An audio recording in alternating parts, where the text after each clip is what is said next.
Hey, everybody, it's Thursday night tonight. The battle in the South between the Buccaneers hosting the Atlanta Falcons. This is the second time they've played each other. They opened the season with the Bucs, getting out of Atlanta with a win when the Falcons failed on a last-second field goal to tie the game at that point. Anyway, Matt, it's not the best division in football, but we're about to see how things are progressing for two teams that have been pretty banged up. hmm Yeah, the Buccaneers have done a lot more, or they did a lot more early in the season Hmm. in terms of being able to squeak out some wins. So optically, they feel like they're in a better position. After they've kind of taken a little bit of a downturn Hmm. following all of the injuries they've faced. The Falcons, on the other hand, have, I think, imploded. Feels like a very fitting word. Like it's not Okay. an exaggeration to call it an implosion based on Hmm. what's happened. If I remember correctly, I think the stat is something along the lines of Raheem Morris either has the worst or one of the worst winning percentages by a head coach of all time. That is Um, correct, sir. so he like his job. I'm not sure if In Jeopardy does it justice Hmm. for what it is. I mean, I've been sitting here brainstorming. So I've been thinking about I I wanted to write about it. I just didn't know I don't want to call for the guy's job, but Right. at this point it feels like really the only path that Atlanta has to go down because what they've done is they've shown no fight. There's been no fight out of this team. Hmm. They've had injuries, yes. Michael Penix has been out, but even prior to Michael Penix and Drake London going out for their extended period of times, extended periods of time that they've been out, they didn't have a lot of fight in them before that happened, and now they have really just flat out given up. This is a game that Tampa Bay, quite frankly, if they don't win, it Hmm. should feel like a bit of a failure, because this is a Falcons team that's given up, and for Tampa Bay, this is a game that you're getting more healthy as we enter the really home stretch of the season, Right. and they need this one if they're going to walk away with this division at the Hmm. end because somebody does have to win the NFC South. Right. It's the mind-boggling number for me uh, is that the Buccaneers this season have had nine starters on offense injured. Mm-hmm. Now, obviously, that's not the injuries have been way different in scale, but you got an 11-person offensive team, and nine of them have been banged up or hurt to the point where they couldn't play. Um, it's a wonder that they can field the team at that point. Uh, Mm-hmm. so yeah, they're getting healthy. Tristan Wirth may or may not be back tonight. Mike Evans will be, which is a big help. Emeka Ibuka needs some help on that receiver core. Kate Otten is getting better. Who's the tight end? So they're playing it at home. They're playing in their creamsicle outfits, which goes all the way back to when I started covering. So, well, it's theirs to take. And if you're going to win the division, Baker Mayfield said this yesterday at a press conference, it's up to us to go win the division. It's not for us to, sit here and whine about how many people got hurt or what we're not doing right or whatever it is. Whatever it is has to be straightened out and we have to win. Because bottom line, if we win out or we take 3 out of 4, we're going to win. So we'll see from that. And ironically, is Carolina this week? I think it's the Saints. Mm-hmm. And Dave Canales has done an amazing job at Carolina. He has. Hmm. I overperformed. I really don't know if you can say enough about what they have done. Um, they've won some games in some strange fashions, Hmm. but they again we go back to what Tampa Bay did to start the year and Right. why they're really still in the lead of the NFC South is because they found ways to win early in the season. Well, now the Panthers are finding ways to win late in the season. Right. Um, I think when you look at the two teams and the talent rosters, Hmm. there's a pretty good understanding that Tampa Bay is a better football team. Like they were expected Hmm. to win some of those games. Right. Carolina hasn't been expected to win these games that they've been winning, No. and you got to give credit where it's due because they have played very well in these past few weeks. It's funny. I mean, Dave Canales was 2 years ago the offensive coordinator who helped resurrect Baker Mayfield's career. Mm-hmm. And so it would make sense that you would want Dave Canales as a coach. And so, you know, he's now doing his working wizardry there. Then Liam Cohen comes in, and Liam was the quarterback's coach with the Rams when Baker came to the Rams. Mm-hmm. So Canales, leaves, and they hire Liam Cohen as the offensive coordinator. Now Liam Cohen's in Jacksonville and has that team, at near the top of the South. Yeah. So, you got two guys who, have one person in common, and that's Baker Mayfield. Um, so it'll be an interesting thing to see how, the Bucs play the Panthers twice in the final 3 weeks of the season. They play on the road next week, and then they finish the season with the Panthers. Um, I don't. I mean, I think that uh, I think the Bucs should be able to handle this one, but they also should have been able to handle the one with the Saints, and they didn't. Mm-hmm. Um, so I mean, look, this is the old clarion call, right? It's what you're supposed to do. If you don't want to control your own destiny, then lose tonight, and that way you might be in a bit of a pain in the neck. But if you can't beat Atlanta, as banged up as imploded as you said they are, and I agree with you, then there's problems. Now, Kirk Cousins has given the Buccaneers traditionally, you know, issues before, but Mm-hmm. I don't think this is the Kirk Cousins that anybody's going to worry about. No, I mean Kirk Cousins just had like as rough as the offense has looked. Hmm. I don't think Kirk Cousins has really been given a good shot Oh no, to it's not his win. fault. Yeah. Yeah. And so it's tough. I know he didn't look good last year. Supposedly he was playing through injury when he didn't look good, when he really Hmm. kind of took that downturn in the middle of the season. Sure. It's been more of the same though. He's gone to Kyle Pitts a lot though. That's been his obvious safety blanket. But it's what has happened is Atlanta had a lot of glaring issues Hmm. early in the season. When they lost football games, their inability to win outside, which I chronicled a lot earlier in the year. Right. Um, their absence of a run game and really the disappearance of Bijan Robinson and a lot of those losses as well. Same issues are still arising, but now you've got an older, significantly less mobile, and no offense to Kirk Cousins, but he doesn't have the same arm talent that Michael Penix does. No. So, for as rough as the offense could look at times with those issues, now with Kirk Cousins at the helm, it looks even worse. Yeah. You mentioned Kyle Pitts, and Bijan. Uh, here's an area. I'll tell you what. Here's an area. If you're going to watch the games tonight, pay attention to it. Pay attention to how the Buccaneers linebacking core handles the middle of the field on these short passes. Mm-hmm. Pass to Bijan, or possession catch by Kyle Pitts for a first down, that kind of stuff. Moving the chains type stuff. Mm-hmm. Because the Buccaneers in that linebacking core have not.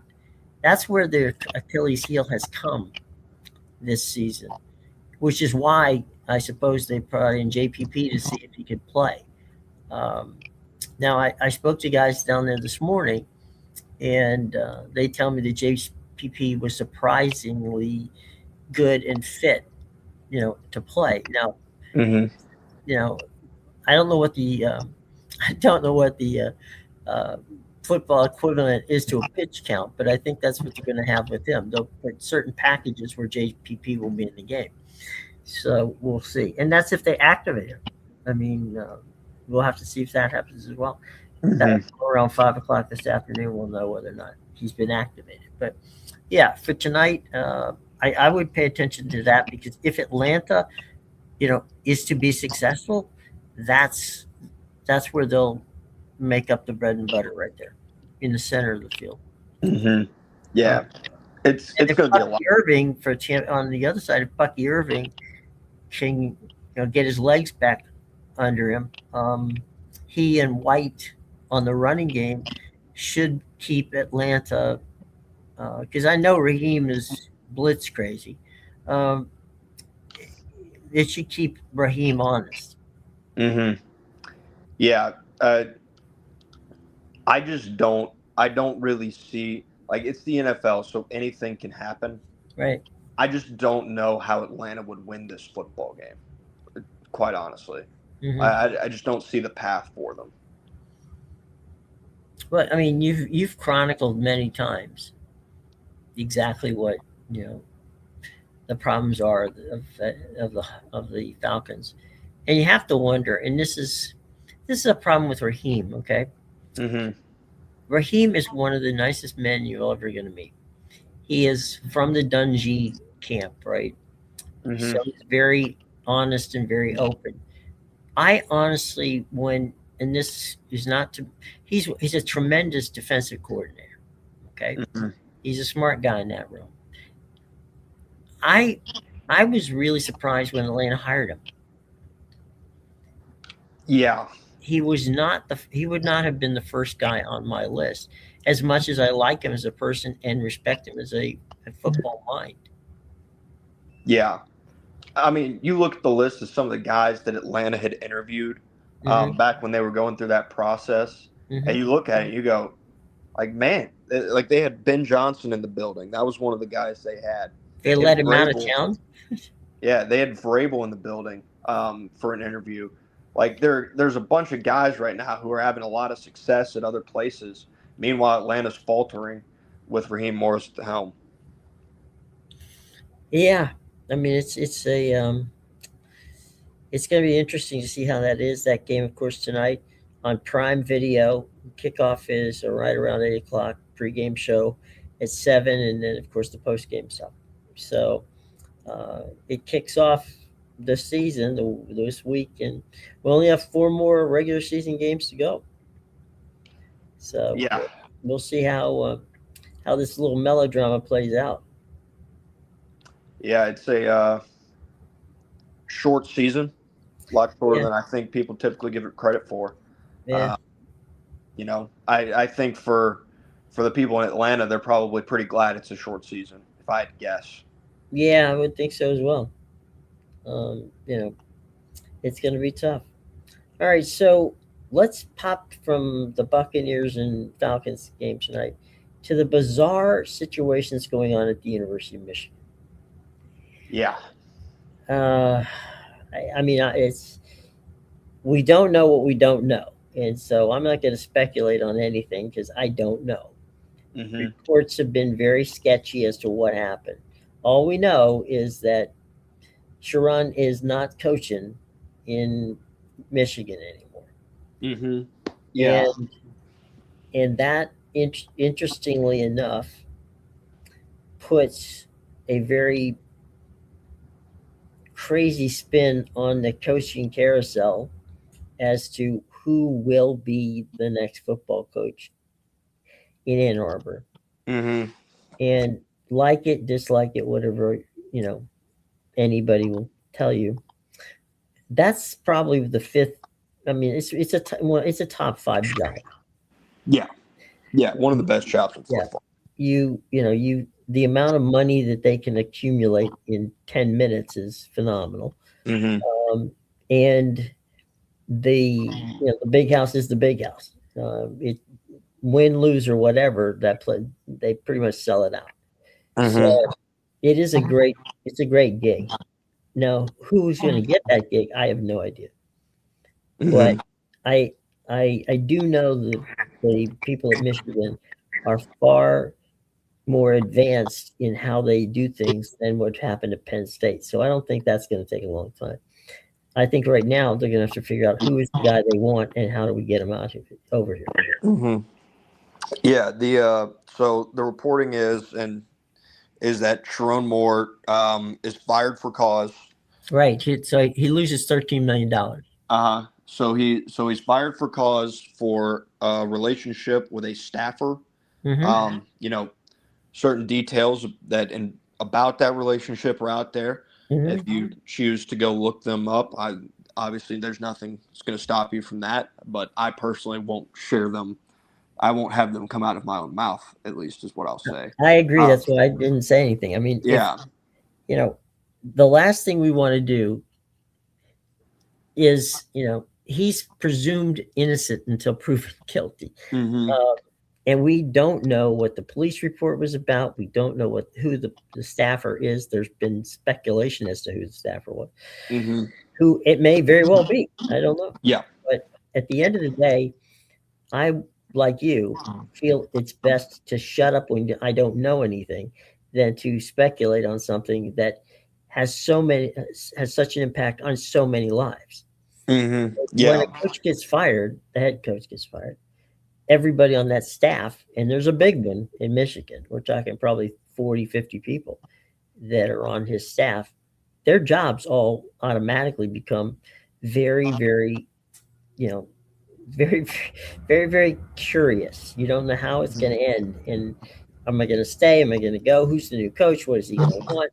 Blah, blah, blah, blah, blah. Onward and onward and onward. So I make it a point never to your point, and I agree with it, and I support it wholeheartedly. I'm never going to ask for a coach's job. That's not my Mm-hmm. job. Okay. I will be happy to point out where I think they made mistakes. Mm-hmm. I'll be happy to say I was disappointed in perhaps, what they did. But no, it's not for me to do it. It's not for fans to do it. It's not for anybody but the people that own, the franchise to do it. Or in this case, who run the university to do it. Mm-hmm. So I'm curious just to see. I wouldn't be surprised to see them go out like they did with Jim Harbaugh and land a former NFL coach or someone with a name that they're not going to. They're not going to. I'm surprised. I'll say this. I would be surprised if they hired a coordinator. Yeah. So this opening has been rumored. It's been sitting on the back burner for probably it's been there for a while. Yeah, probably the better part of a month now. The one guy that's came up in talks about it seemingly most frequently, has a playoff game next Friday in Norman, Oklahoma. Mm-hmm. So there is that to watch. I think that's interesting because he's been linked there well before. This was back when the Penn State stuff was coming up. Mm-hmm. There was a lot of people that are like, he's not going to Penn State most likely, but if he does leave, there's another place that isn't open right now. That was kind of the messaging. Just going back to the situation itself. This is complete dishonesty and failure from this Michigan athletic department. Mm-hmm. Athletic director Ward Manuel knew exactly what was going on for a while. This is not something this is like the worst kept secret in college football throughout this entire season. You can date back to the spring when there was public knowledge about it from people around that university. Now they do have to conduct an investigation in order to be able to fire for cause. So I understand that can take some time. Sure. They knew about this, and I believe they had evidence before Ohio State. They knew about this and had evidence prior to National Signing Day. They held off because there was a chance that Sharon Moore beat Ohio State in the Big House. And if he did beat Ohio State in the Big House, if I remember correctly, I believe they would have been playing for a Big Ten title game. They also would have been in the college football playoffs. Correct. They didn't fire him then. There was a reason they didn't fire him then. They didn't fire him before National Signing Day because they didn't want to risk that recruiting class that they brought in. I mean, they even flipped some guys. Like, it's complete and utter dishonesty from this university in terms of they prioritize the success of the football team over the integrity of the football program as a whole. It seems pretty cut and dry on that aspect of things. And for Ward Manuel himself, I said it's not my job to talk about whether or not a coach should be fired. I am Mm-hmm. going to call for Ward Manuel's job. There have been scandal after scandal spanning multiple sports in that Mm-hmm. athletic department since Ward Manuel has been the athletic director there, Yeah. and he has not had to answer for any of it. When will enough be enough? You know, Michigan people, they talk about being a Michigan man and what Right. it means, and like the integrity that comes with. And I don't know. He's hired a lot of non-Michigan men there, and they've gotten a Mm-hmm. lot away with a lot before it got uncovered under his watch. It may be time for Michigan to move on in terms of the athletic director position as well, because the things that have gone on there have Mm-hmm. been unacceptable. Whether you go for a staffer in Matt Weiss, who was under FBI investigation and held a position at the University of Michigan on their on their coaching staff. There's been staffers that have been caught in, there's YouTubers out there that do these quote unquote pedophile stings, Yeah. and he got caught trying to meet up with what he believed to be a 13 or 14-year-old in an attempt to buy alcohol to meet them. There's that. You have the sign stealing scandal, and that's just in football. There's more in other sports that I have not done my due research on, so I don't care to Look at the comment on them. basketball team. Yeah, yeah. So there's so much bad that's gone on in Michigan. At a certain point, when is enough in your athletic department to say, hey, we have a problem at the leadership level in our athletic department the way that Michigan does? Absolutely. Um, it's it really does boggle the mind that what's going on here. Just it's crazy. It's absolutely 100% crazy uh, because it is, as we've said before, an amazing job Mm-hmm. and a job which, for all intents and purposes, you would think everybody and their grandmother wants to have it. Yep. But you know, if you want to ask somebody, ask Rich Rod. He'll tell you that sometimes these things don't work out the way you hope they work out. Yeah. It just feels like it feels unfair to the Mm-hmm. players that signed. To be honest with you, it feels a little bit unfair to the players that were there. Like Sharon Moore, the reason he got this head coaching job wasn't because Sharon Moore was a fantastic coach. The point was been made. It, if Sharon Moore had just gotten fired, like that was Right. it. It was purely performance based. They pay him his buyout. There's no firing for cause or anything. Who is running to go interview Sharon Moore to be their head coach? Oh, he's toast. Yeah, He's not going to have another coaching job. yeah. I'm saying if all of that stuff was aside, like if Sharon Moore had just gotten fired for not producing the results that Michigan deemed acceptable, and that was it, and he got his buyout and everything like that, and there's no other noise surrounding it, he still wouldn't have gotten a head coaching interview at any legitimate program that like stacks up with Michigan. It wouldn't have happened if he was on the open market when Michigan hired him. Right. He was a guy that was put in place to essentially bear the brunt of those sanctions. And it seems like the second, like it feels like they were sitting on this, waiting on him to give them the results to where they could fire for cause. Like they waited on this intentionally. It's a bad look for the program. There's no other way. It's a bad look for the university. It's a bad look for the football program as a whole. Mhm. Like I don't think there's any two ways around that. And I say all that, and they're still probably going to land a guy that makes you go, "Whoa." Well, I mean, my guess is that the powers that be at Michigan, because they know what you're talking about right now. They know that this was a secret that very few people could keep. Mm-hmm. And so I think that Michigan is going to take a long, hard look at how we're doing this from now on, right?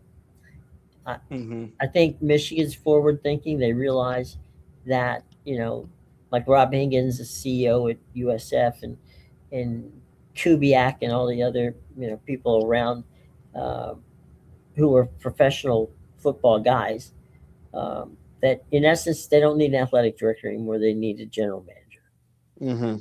And I think that may be the way they go, is get the general manager and then put a new coach in place.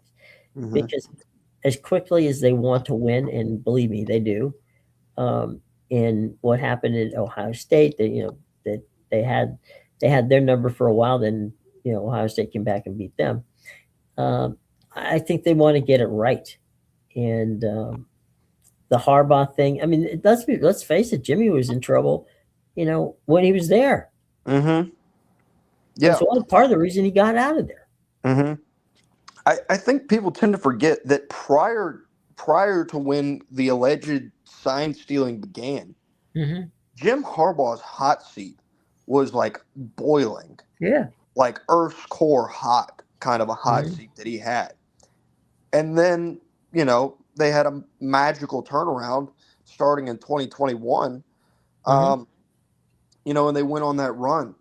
Mm-hmm. Prior to that, Jim Harbaugh wasn't doing very well, but he has like even if they wanted to go back and hire him, he has a 10-year show clause. Like he can't coach for 10 years Right. at the college level. So that's not an option for them. I do want to revisit that Kalen DeBoer discussion, Mm-hmm. because if he were to leave Alabama, that obviously leaves that job open. It's obviously a very hot commodity job. Mm-hmm. And I just think it would be funny because I think you and I both know this was in the realm of possibility, Mm-hmm. that if that Alabama job opens up, how quickly does LSU turn into Ole Miss for Lane Kiffin as just another stop before he's on the next flight to Tuscaloosa, Alabama? I would time it with an egg timer. Um, you know, he's the kind of guy. Kiffin would have a recruiting class and not coach a single down in Baton Rouge. Mm-hmm. It's yeah. I think that would be. You know, I don't know if you remember, but back in the day, as this saying goes, we had a situation where Lou Holtz signed a deal with Minnesota to coach the Minnesota Gophers. Mm-hmm. In his contract, he had one school named, that was Notre Dame, and if if he received a job offer from Notre Dame, he could leave Minnesota, and they would not have to pay him a stipend, you know situation of getting out of the contract deal. There'd be no Mm-hmm. money being exchanged hands. He just wanted a clean path to Notre Dame if Notre Dame ever asked him. Mm-hmm. So when Notre Dame asked him, he was there. But that was, in fairness, that was transparent. He literally had it written in the contract. Mm-hmm. So you can't argue with that situation. Um, I don't know what would happen. I keep wondering, why would you fire Kalen DeBoer? Well, in this situation, I don't think it would be Alabama firing No, him. you I'm mean not. him wanting to leave to go to Michigan? I believe that is it. Huh. If the reporting that I've read surrounds it, it's not that Kalen DeBoer is unhappy at Alabama, but it does bear the question: how hard is it to replace Nick Saban? It's impossible. You can't do it. He was never going to be able to come in and produce the same results, because as much as people love Nick Saban and for as great as he Mhm. was, regardless of what happened his last couple of years, because Alabama wasn't the early years of Saban in the last couple of years, but when Saban left, they were always going to look at Alabama through the rose-colored glasses of what Saban was, really at the height in the mid 2010s. That's what people were going to think of when they thought of Nick Saban in Alabama. That's kind of what the expectations were going to be on Kalen DeBoer. And at a certain point, Kalen went 9-3 last year, and he went, what was it, 10-3 this year, and made the Yeah. playoff. And there's a lot of people I talked to an Alabama fan the other day. They said, I don't think we deserve to make the playoffs. Like that's a common sentiment throughout Alabama fans. Mm-hmm. So at a certain point, coaches, I'm sure they're not reading message boards and scrolling Twitter all the time and stuff like that.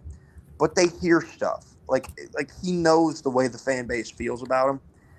And I wonder if it's just like I can jump to another one of the top jobs in the country and not have the pressure of trying to replace Nick Saban still. Because even at going into next year, that's still going to be present there. And I don't have to worry about this fan base that's complaining that I won 10 games because I didn't do it the right way they wanted to. So there's reason and understanding as to why Kalen DeBoer maybe isn't unhappy, but would be looking at his other options. Right. Basically, after you talk about Alabama and following after an icon in Saban, people forget that when Bear Bryant retired, they went to Bill Curry. Bill only coached a couple of years there. He was the SEC Coach of the Year. He left not with a losing record at all. He left with tensions coming from the boosters. The boosters basically ran him out of town. Gene Stallings came in 1990, won the 1992 national championship game. And at the end of, the never had a losing season, by the way. And he was bounced. Mike DuBose came in. That was a 3-year deal. Won the SEC championship in 1999. And again, controversy on that one to get him out. Dennis Francone was only 1 year. He was he left for Texas A&M after NCAA sanctions at Alabama. So, the point being, it took a lot of people to replace Bear Bryant.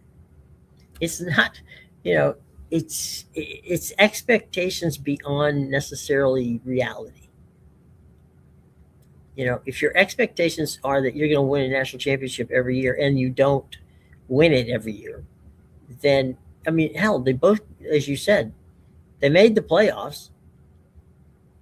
And, and this is Kalen DeBoer's only 3rd year coming into it. So I don't know what more they want, but it's nuts. It's totally nuts. We got to get wrapping up here in a couple of minutes here, bud. There was one thing I wanted as a Boston Red Sox fan. I went out and I did go and ask some friends of mine, who were in the Boston area, if they had any clue as to what the deal was that was offered to Pete Alonso. Mm-hmm. And I got this. It was 3 years, $75 million. Which, respectable deal. But when you're facing 5 for 155, that's just not even going to get close to done. Which the reporting that had been done early was that the Red Sox didn't want to go. The Red Sox and the Mets did not want that 5th year. They were both very bullish on that 5th year for Pete Alonso. So the years doesn't surprise me. I would say them being at 25 million annual average is a little bit surprising, given the messaging that the Red Sox front office had given headed into the offseason. Well, sometimes you'll throw that thing out there knowing you're not going to get caught, right? Mm-hmm. He doesn't want 3 years, but you offer him 3. Mm-hmm. He doesn't want 3 years and offers him 4. Mm-hmm. It's to be honest with you, I guess they were just banking on the same situation as Alex Bregman last year, because Alex Bregman wasn't a free agent the Red Sox signed because they went out and they were super aggressive and they had the best offer on the table, this, that, and the other. Alex Bregman was a Boston Red Sox because his market didn't materialize the way they thought it would last offseason. Mm-hmm. And Boston offered him a high AAV with opt-outs so that essentially Bregman could come to Boston, prove it, and then do exactly what he did this year try to hit the open market and get the money that he felt he's worth. Now, right now, luckily enough for Boston, Bregman's market once again is not materializing. Right. But if it does materialize, I'm not sure they're going to be willing to go out and pay the guy who really is one of the I would put him in the top 3 in terms of importance to the Red Sox success last year. Well, I know that the same people I talked to about, Pete signing with, his signing with the Orioles. We're talking about he had genuine interest in the Red Sox. Evidently, that was not mutually felt from the standpoint of what you want and what you get. I'll be honest with you.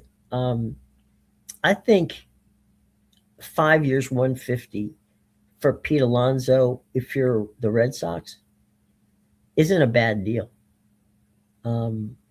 Because you put somebody there that can hit the home runs, gives you a credibility factor of saying, okay, well, we're trying, right? So sometimes you extend a contract not because you necessarily believe the guy's going to be worth that for that many years, right? It's what is he going to help me now on 2 fronts? Is he going to help me win? And is he going to help me put fans in the stands? Yeah, and he would have done both those things. You're not getting you're going to have to go above you're going to have to be in the neighborhood of a $30 million annual average if you're going to get a guy who's going to hit roughly 35 home runs a year, right, which is what Pete Alonso was going to do. He was a ballpark fit. He was a positional fit because they still don't know a lot about Tristan Casas, and ultimately they just chose not to go after him really aggressively. I don't know what their pivot is. He should have been a clubhouse fit. Mm-hmm. Yeah. I don't know what their pivot is because they've set the cap of $264 million on themselves, which is that second luxury tax threshold. That kind of constrains the way they need to do things because they set their needs very plainly out in the open. They said they needed 2 bats. They said they needed power in the middle of that lineup. And they said they needed a starting pitcher. Well, so far they've traded for Sonny Gray, who's not your second starting pitcher, at least by my view. He's a number 3. He's the number 3. So far you've signed none of those people, and you don't have all that much room to work with in that 264 self-imposed limit. Sonny Gray's an arm. He'll give you innings. But he's not the guy who's going to take you over the top. No, he's not. And I say that respectfully, because those kind of guys, the Sonny Grays of the world, who make a decent wage and stay in the league for a long time, do so because that's what they do. The expectation is not that Sonny Gray is going to win you a world championship. The expectation is when you need an arm to come in there and give you innings, he'll eat up 6-7 innings for you. Yep, he absolutely will. So it's not a bad thing. It's just that it's not a splash hire, and it's not necessarily, it does help, but it doesn't necessarily get you across the finish line. Yeah, I think the strongest messaging that came after the Pete Alonso signing, at least from my view. I mean, Red Sox Twitter has pretty much just burned the app to the ground. Right. It's not the end of the world that the Red Sox did not sign Pete Alonso. They still have ways they can fill their needs in the market and through trades. But boy, it really seems to narrow the path, especially when he goes to a division rival. Yeah. We got to get you out of here quick. One last thing. Cody Bellinger, is he the guy? I would guess that Cody Bellinger is a New York Yankee here pretty soon. A re-sign. Yeah. He seems to be the guy that they want and are willing to bring back. Okay. Because I would have thought he also would have been a good fit in Boston. Well, Bellinger, he possesses some of the power, but he's a lefty. Red Sox already have a pretty lefty-hated lineup, Okay. lefty-laden lineup, Right. and they also have a surplus of outfielders, which that's really where they're exploring Right. their highest value trades. Is Duran seems to be the one that's most likely to go Mhm. if he is going, and if it's not Duran, it would most likely be Willie Abreu. Okay. All right. Well, there you go, boys and girls. All right. Any final thoughts before we get out of here on a lovely Thursday afternoon? Yeah, maybe get into it a little bit more tomorrow. I know there's a lot of football that we're gonna have to get to. I put out an article on Sports Talk Georgia regarding this year's Heisman Mhm. and the way I view it as almost really a make or break year in Mhm. terms of the public perception of the award. Mhm. In reference to how those two Big Ten quarterbacks that are up for the award don't really fit the outstanding criteria that the Heisman Trophy outlines in its definition. Okay, we'll touch base with that. By the way, one thing I also want to get your opinion on tomorrow, because we're going to have a lot of fun stuff to talk about.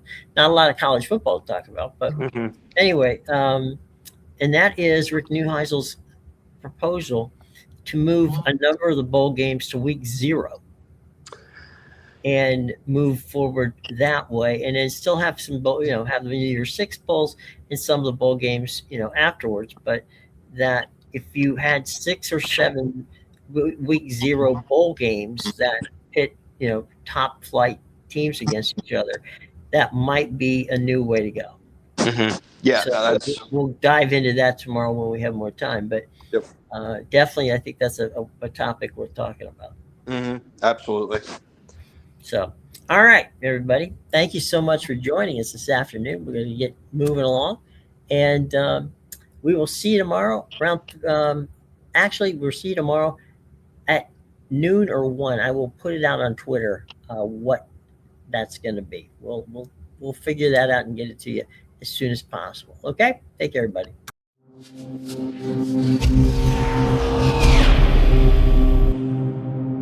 Was I muted that whole time? Got it.